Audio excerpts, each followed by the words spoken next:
everybody, Sergey's back, coming back for a review, doing G1 this time, like I kept promising and never getting around to. So I decided to do something I picked up quite recently, and that is the two Decepticon battle chargers, Runamuck and Runabout, the two brothers. In cartoon continuity on these guys, to my knowledge anyway, they only make two actual appearances, and that is both in Season 3. And basically, the chief role these two guys are given to is basically their guards for Trypticon whilst he's in City Mode. Because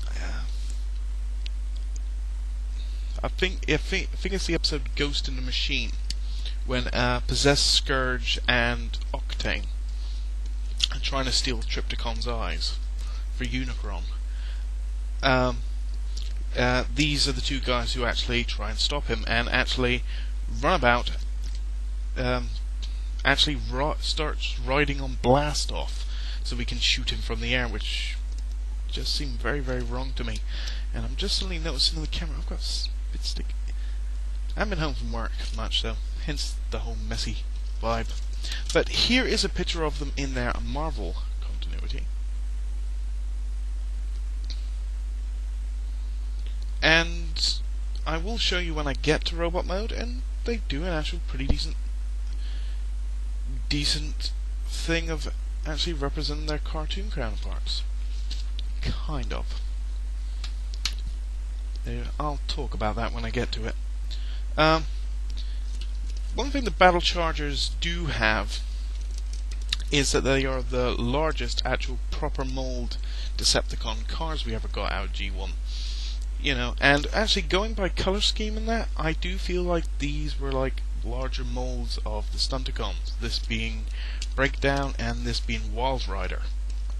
But the one thing that actually drew me, because I got these two £6 each from shameless promoting, but if you're ever in the southwest area and you're in the city of Plymouth, go to the Toy TARDIS. They have loads of G1 stuff, mega loads. Who did I see in there? Powermaster Prime, Highbrow Complete, Quick Switch, Snapdragon 8 Face, Ultra Magnus, all the originals without boxes, but 100% complete. And like I said, I got him for £4, and I got him for £2 because he's a bit loose. Now, the special thing the Battle Chargers had over any other Transformer, to my knowledge, is they transform at ridiculously fast rates. Actually, they transform at 0.3 of a second to go from their alt mode to their robot mode. Hence the term they're called Battle Chargers, because they travel at full speed in vehicle mode, and at the last moment jump right up into robot mode and blast the hell out of the Autobots. They also have the distinct ability that they're even faster than the Stunticons in alt mode. Of course, they're not as indestructible as the Stunticons and can't perform the, stunts. I know that's self-explanatory for a Stunticon, but these guys are built for two things: guerrilla tactics, fast in, blow up everything, fast out. So they are very, very, very good experts at hit and run. And I must admit, the one thing that drew me to these guys when I saw them is these guys have to have some of the nicest alt modes for cars. Considering, when I show you in a minute, the simplicity of these guys, let's give you a nice zoomed up look. That is Runabout, and he has a lovely, lovely car mode. Nice little rub signal up there. And she does a good job of hiding everything. Very, very nice. Lovely Decepticon symbol. Now, these two guys from a distance, at least, let me refocus. At least to my knowledge, I always believed that these two were just recolors of each other. But actually, Hasbro put a lot of nice little touches. Let's show you Runabout. As you can see, compared to the other, they've put a lot of subtle details into these modes, considering they transform exactly the same way. So you're actually getting a completely different vehicle mode. I love them white wheels. Again, rub signal, and again Decepticon logo on the front. Again, hides everything very well. But to show you the subtle changes, you know, bonnets are completely different molded. This guy's got one side window and a little back window. This guy's just got one. The back on runabout is a nice curve. On Runamuck, it actually is a curve and it's got a little spoiler. Back has sort of molded in lights. Runabout doesn't have this, instead he's got a big ass bumper. And even like these rear wheel arches, on Runabout they're a lot bigger. On Runamuck, I can't probably pick that up because it's dark, but they're actually very, very subtle. And I really do like these figures. For alt mode especially, they're very, very cool. As for transformation, these guys actually hold something which I think is fairly unique, even up to modern day standards. These guys transform, and all you have to do is pull them back. Which I will attempt to show you, but please remember that these were released in 1986. So, they're getting on a bit now. But I shall attempt to show you. Let me remove the camera. This probably won't go well, but I shall forever attempt. So I'll show you Runamuck first. I'll probably have to stop him because my table ain't long enough. Whoa! Well, there you go.